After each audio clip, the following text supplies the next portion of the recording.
Hopefully by now you've seen our full video that we shot in the south of France on the two mighty McLarens, F1 and P1. Despite being the best part of 15 minutes long, there was still so much more to say about the F1. So we thought we would put together a few of the bits and bobs, facts and anecdotes that didn't make the main edit. Some of it is shot by Sam, some of it is shot by me. It's pretty easy to tell the difference. And there's some more of my wild and slightly untamable hair, which yes, does need a trim. So, here we go. Now, there's a story that I heard the other day from Peter Stevens, who helped design the F1, and it's about the way it starts up. Apparently, Paul Rocher famously designed the V12 with BMW, but his sort of understudy was sitting in a meeting, and he said suddenly, so how do you want this car to sound when it starts up? And there was silence, and the guys sort of looked around each other, and then more sort of joke than anything else, Peter Stevens went, well, perhaps we should go sort of, and the engineer sort of paused. So you want 2.5 turns of the crank, 5 cylinders, 7 cylinders, a little flare of revs, and then settle at 12. And he was so good that he said, yes, we can do that, just from the sound that Peter Stevens made. So here we go. Let's try it. Turn the key on there. The lights, ignition on, systems check, and then you've got this wonderful little red button down here. Not quite what I said, but you get the idea. Reach up for the door. Glasses. Fly off handbrake. I love the little wooden lever here.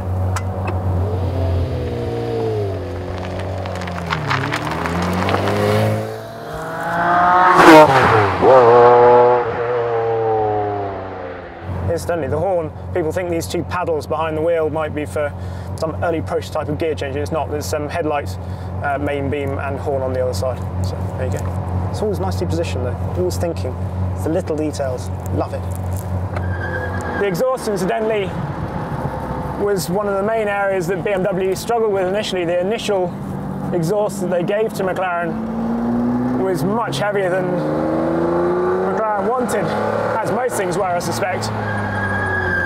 And so they went away, and in the end, the stainless steel was actually a type of stainless steel that was used in the filaments for electric heaters, of all things, as well as obviously the titanium silencer. But the whole thing cost them more than the production V12 did.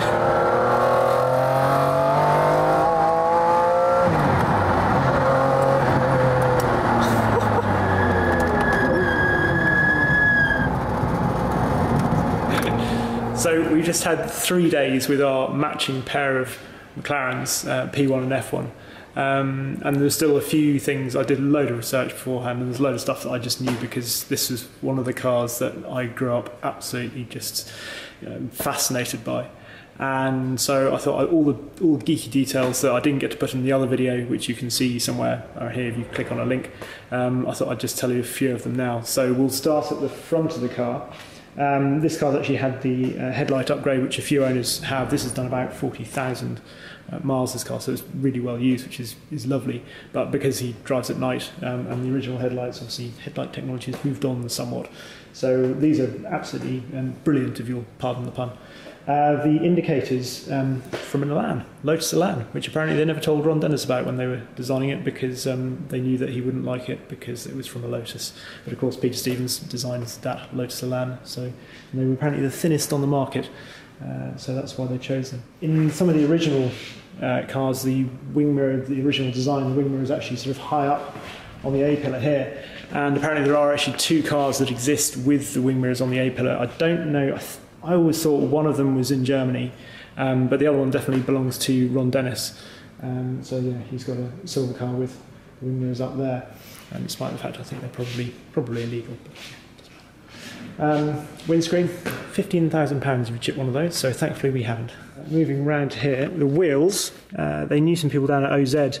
It might not seem much, but these holes in wheels were quite sort of revolutionary at the time, because obviously the whole car was designed to be as lightweight as possible.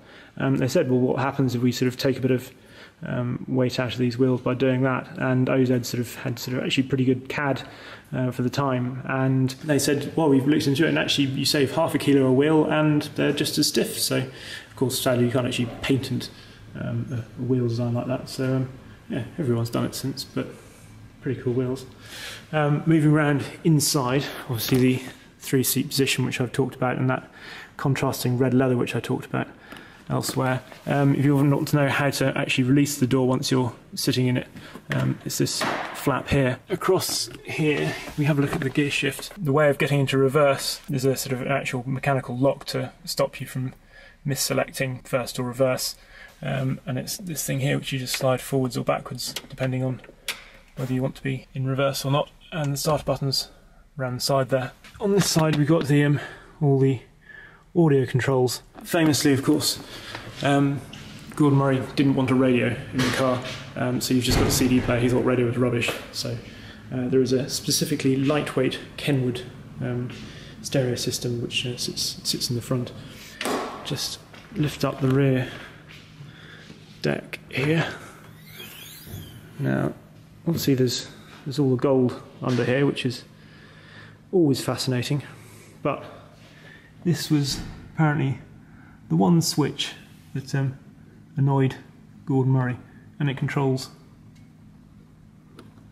the engine bay lighting, and it annoys him because of the bracket that it's sitting on. Apparently when they first did it, the switch was slightly further up, but they discovered at high speed the engine cover was lifting just very slightly, and you get the engine bay light coming on.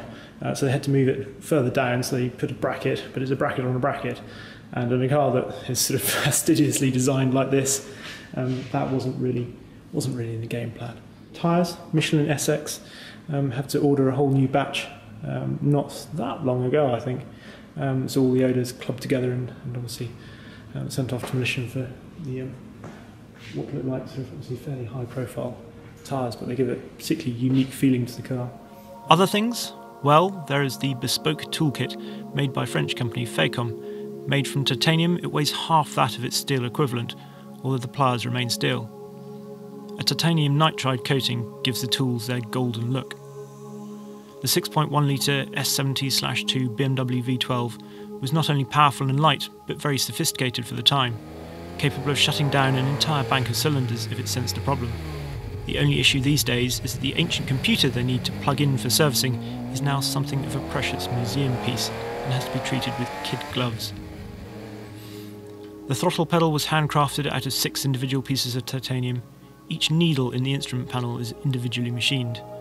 I could go on, but this will turn into a full documentary if I do.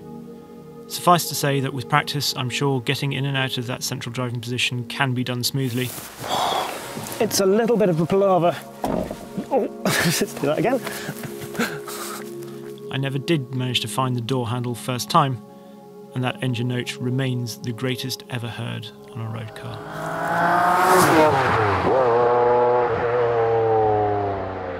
If you would like to watch the full film of the F1 versus P1 test, then click on the link on the left. If, however, you'd like to see the full performance test of the 918 versus the P1, then click on the link on the right.